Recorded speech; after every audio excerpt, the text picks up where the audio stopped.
আজ অত্যন্ত বেদনার একটা দিন, কারণ আমরা জানি ভয়াবহ ইতিহাসের ভয়াবহতম ভূমিকম্প হয়েছে এবং সেটাতে আরো কত মানুষ যে হতাহত হয়েছেন তার প্রকৃত তথ্য আল্লাহ তাআলাই ভালো জানেন। হয়তো আমরা ধীরে ধীরে সেগুলো জানতে পারবো। আমরা হয়তো সবসময় বুঝে উঠতে পারি না এই সকল প্রাকৃতিক দুর্যোগ, এগুলো দেখলে অনেক সময় আমরা গড় পড়তে আল্লাহর গজব বলে চালাই দেই, যেটা সবসময় সঠিক না। অনেক সময় মানুষের জীবনে বিপদ আসে, মুসিবত আসে, দুর্ঘটনা ঘটে, অ্যাক্সিডেন্ট হয়, এরকম আরো অনেক কিছু ঘটে। সেগুলো আল্লাহ তাআলা বান্দাকে পরীক্ষা করবার জন্য করেন। এই ধরনের দুর্ঘটনা যখন ঘটে তখন আমাদেরকে ভাবতে শেখায়। না ঘুমানোর নিয়ত করে যখন রাত 2টা 3টা সকাল 7টা 8টা 9টা 10টা অ্যালার্ম দিয়ে ঘুমায়, ফজরের নামাজ পড়ার নিয়ত নাই, ঘুমের সময় সে নিয়ত করেই শুইতেছেন। আপনি মোবাইলের ভিতরে অ্যালার্ম সেট করলেন 10টায় 11টায় 9টায় 7টা 8টায় উঠবেন, অফিসে যাবেন, কাজে কামে বের হবেন। আর এর মধ্যে যদি এরকম বিপদ আপনার আমার উপরে আসে, তো আল্লাহর নাফরমানি করার নিয়ত করে শুয়েছেন, ওই অবস্থায় মওত হয়েছে। এই মওত কখনো ঈমানদারের মওত হতে পারে না। ভাইরা আমার, এই সকল ঘটনা, এই সকল মুসিবত, এই সকল দুর্ঘটনাগুলো আমাদেরকে যে কত কিছু শেখায়। অন্য আরেকটি হাদিসে আমরা দেখি নবী আলাইহিস সালাম বলেছেন, ইন্নাল্লাহা ইযা আহাব্বা কওমান ইবতালাহুম, আল্লাহ তাআলা যখন কোনো মানুষকে পছন্দ করেন, কোন সম্প্রদায়কে পছন্দ করেন, আল্লাহ তাআলা তাদেরকে পরীক্ষায় ফেলেন, পরীক্ষায় নিপতিত করেন। আমান্না বলল, আল্লাহর আনুগত্যের কথা বলল, আর আল্লাহ তাআলা সেটাকে গ্রহণ করে নিলেন। এটা সব সময় হয় না, বরং আল্লাহ তাআলা অনেক সময় হ্যামার করেন, প্রেসার দেন, এবং আল্লাহ তাআলা সবকিছুই জানেন, আল্লাহর পরীক্ষা করার কিছু নেই। তারপর আল্লাহ তাআলা আমাদের কাছে প্রমাণিত করেন যে এই বান্দা আল্লাহ তাআলার খাঁটি বান্দা। তিনি আমান্না মুখে বলেন নাই, কলব থেকে বলেছেন, অন্তর থেকে বলেছেন। এই জন্য বিভিন্ন বিপদ আপদ, বিভিন্ন মুসিবত দিয়ে আল্লাহ তাআলা অনেক সময় মানুষকে পরীক্ষা করেন। অতএব এই যে প্রাকৃতিক যত দুর্যোগ হয়, সেটা ঝড় হোক, জলোচ্ছ্বাস হোক, কোনো দুর্ঘটনা হোক, ব্যক্তি জীবনে হোক, পারিবারিক জীবনে হোক, কোনো একটা ছোট্ট সমাজে হোক, একটা দেশের জন্য হোক, পৃথিবীর বড় অংশ জুড়ে হোক, এগুলোকে সব সময় আমরা চোখ বন্ধ করে আল্লাহর গজব হিসাবে চালাবো না। বিশেষ করে যখন ঈমানদারদের উপরে পতিত হবে, সেটা হতে পারে আল্লাহর পক্ষ থেকে পরীক্ষা, আবার হতে পারে আমাদের কোনো অপরাধের কারণে, কোনো পাপের কারণে, কোনো গুনাহের কারণে আল্লাহ রাব্বুল আলামিন আমাদেরকে শাস্তি দিচ্ছেন। কারণ আল্লাহ তাআলা কোরআনে অন্য আয়াতে বলেছেন, যাহারাল ফাসাদু ফিল বাররি ওয়াল বাহরি বিমা কাসাবাত আইদিন নাস,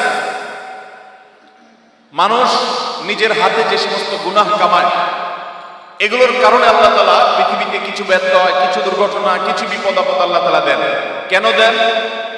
লিযিকাহুম বা'দাল্লাযী আমিলু, যাতে করে তাদের হাতের করা অপরাধ, নিজেদের কামাই করা গুনাহ, এগুলা কিছুটা শাস্তি, কিছুটা ভোগ, কিছুটা এগুলোর স্বাদ, অর্থাৎ এগুলোর প্রায়শ্চিত্ত যাতে কিছুটা তারা দুনিয়াতে করে ফেলে, যাতে করে তারা এই সমস্ত ঘটনা থেকে শিক্ষা গ্রহণ করে ফিরে আসতে পারে আল্লাহর দিকে। মোহতারাম হাজরিন, ঠিক ফজরের সময় ভোরবেলা এই ধরনের দুর্ঘটনা যখন ঘটে, তখন আমাদেরকে ভাবতে শেখায়।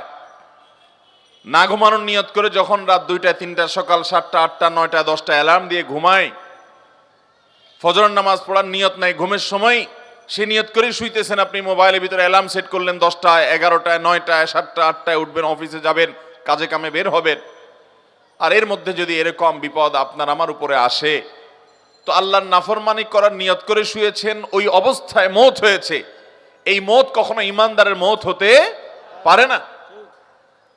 ভাইরা আমার, এই সকল ঘটনা, এই সকল মুসিবত, এই সকল দুর্ঘটনাগুলো আমাদেরকে যে কত কিছু শেখায়।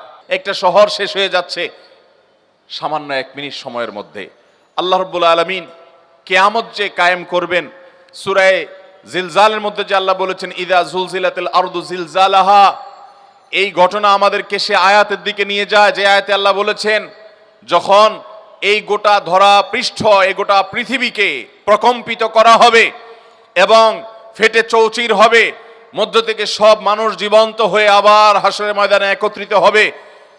কিভাবে গোটা পৃথিবীর এই সংসার ভেঙে শেষ হয়ে যাবে, ইস্পাত সভ্যতা এবং ইট বালুর এই দালান, এই সভ্যতা, এটা কিভাবে চুরমার হয়ে মাটির সাথে মিশে যাবে, আজকের কিছুটা অনুমান করা যায় কি যায় না? আল্লাহ রাব্বুল আলামিন আমাদেরকে শিক্ষা অর্জন করার তৌফিক দান করুন। মুহতারাম হাজরিন, আমাদের যে কাউকে এরকম বিপদের মুখোমুখি যে কোনো মুহূর্তে হতে পারে। অতএব ইমানদার সব সময় প্রস্তুত থাকবে যে আল্লাহ রাব্বুল আলামিন আমাকে যদি কখনো যে কোনো মুহূর্তে নিয়ে যান, যে কোনো মুহূর্তে নিতে পারেন, আমি যেন ইমানদার অবস্থায়, আমি যেন তওবাকারী অবস্থায়, আমি যেন মুত্তাকি অবস্থায় যেতে পারি। আল্লাহ আমাদের সবাইকে সেই তৌফিক দান করুন। ভাইরা আমার, এই ধরনের ঘটনা প্রায় ঘটে পৃথিবীতে, বড় বড় দুর্ঘটনাগুলো, কিন্তু আমরা কিছুদিন সেগুলো নিয়ে আলোচনা করি, আবার আমরা যে সে আগের জায়গায় ফিরে চলে যাই।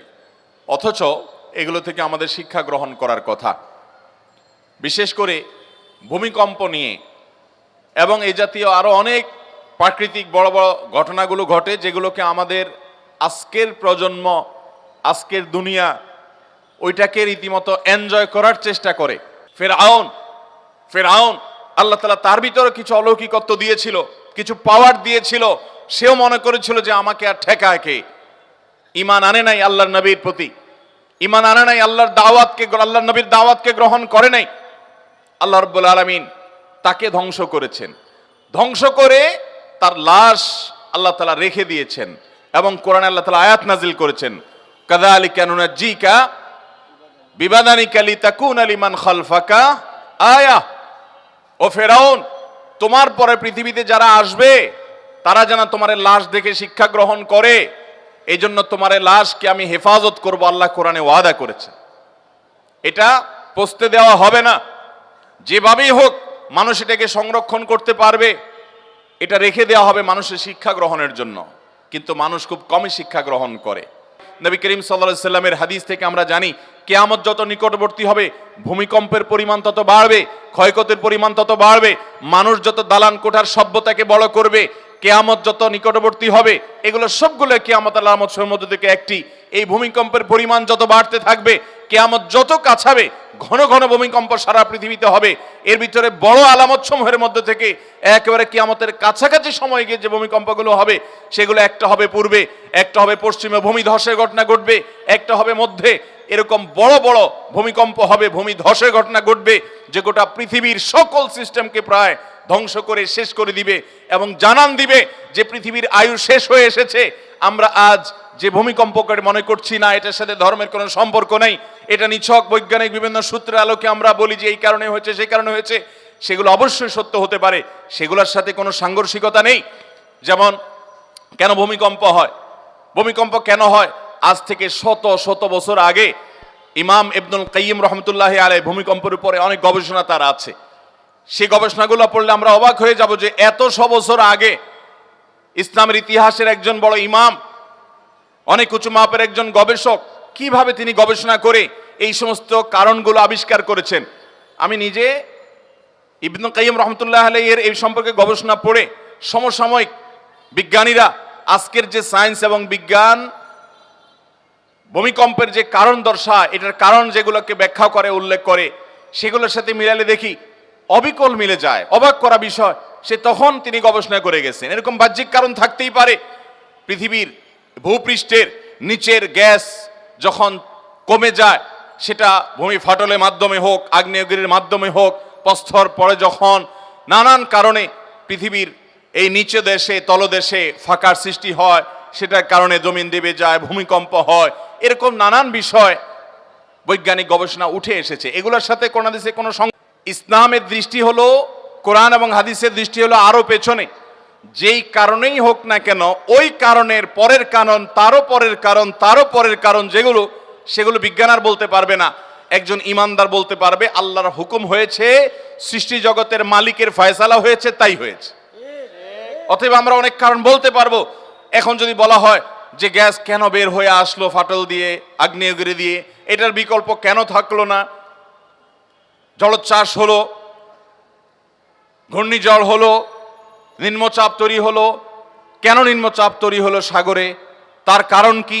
আপনি কারণ ব্যাখ্যা করলেন, সেই কারণের আবার কারণ কি? এই মুহূর্তেই বা কেন হলো, এখানেই বা কেন হলো? এগুলোর ব্যাখ্যা আপনি বলতে পারবেন না, কিন্তু ইমানদার বলতে পারবে।